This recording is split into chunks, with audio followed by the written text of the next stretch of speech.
Welcome to Sanmarga classes. 17ನೇ ಪ್ರಶ್ನೆ ರಾಜ್ಯ ಸರ್ಕಾರ ಎಂಬಂತಹ ಚಾಪ್ಟರ್ ಇಂದ ರಾಜ್ಯಪಾಲರ ಶಾಸನೀಯ ಅಧಿಕಾರ ಮತ್ತು ಕಾರ್ಯಗಳನ್ನ ವಿವರಿಸಿ ಅಂತ ಕೇಳಿದ್ದಾರೆ. ಓಕೆ, ರಾಜ್ಯಪಾಲರ ಶಾಸನೀಯ ಅಧಿಕಾರ ಮತ್ತು ಕಾರ್ಯಗಳು.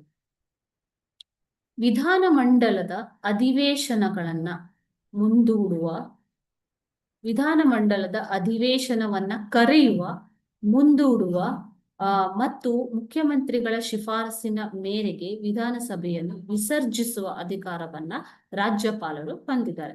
ವಿಧಾನಮಂಡಲದ ಅಧಿವೇಶನವನ್ನ ಕರೆಯಬಹುದು, ಅವರು ಮುಂದೂಡಬಹುದು ಅಥವಾ ಮುಖ್ಯಮಂತ್ರಿಗಳ ಶಿಫಾರಸಿನ ಮೇರೆಗೆ ವಿಧಾನಸಭೆಯನ್ನ ವಿಸರ್ಜಿಸುವ ಅಧಿಕಾರವನ್ನು ಹೊಂದಿದ್ದಾರೆ. ಅದೇ ರೀತಿ ವಿಧಾನ ಪರಿಷತ್ಗೆ 1/6 ಸದಸ್ಯರನ್ನ ಕಲೆ, ಸಾಹಿತ್ಯ, ವಿಜ್ಞಾನ, ಸಮಾಜ ಸೇವೆ ಹಾಗೂ ಸಹಕಾರ ಚಳುವಳಿ ಕ್ಷೇತ್ರದಲ್ಲಿ ಸಲ್ಲಿಸಿದ ಸೇವೆಯನ್ನು ಪರಿಗಣಿಸಿ ನಾಮನಿರ್ದೇಶನ ಮಾಡುವ ಅಧಿಕಾರವನ್ನ ಹೊಂದಿದ್ದಾರೆ. ಶಾಸಕಾಂಗ ಅಂಗೀಕರಿಸಿದ ಮಸೂದೆಗೆ ತಮ್ಮ ಅಂಕಿತವನ್ನು ಹಾಕುವ ಅಥವಾ ರಾಜ್ಯ ಶಾಸಕಾಂಗಕ್ಕೆ ಆ ಮಸೂದೆಯನ್ನ ಮರುಪರಿಶೀಲನೆಗಾಗಿ ಹಿಂದಿರುಗಿಸುವ ಅಥವಾ ಆ ಮಸೂದೆಯನ್ನ ತಿರಸ್ಕರಿಸುವ ಅಧಿಕಾರ ರಾಜ್ಯಪಾಲರಿಗೆ ಇದೆ ಮಕ್ಕಳು. ಓಕೆನಾ?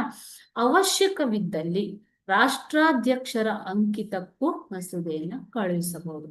ಈ ರೀತಿಯಾಗಿ ರಾಜ್ಯಪಾಲರು ಶಾಸನೀಯ ಅಧಿಕಾರವನ್ನ ಹೊಂದಿರ್ತಾರೆ. Okay, thank you.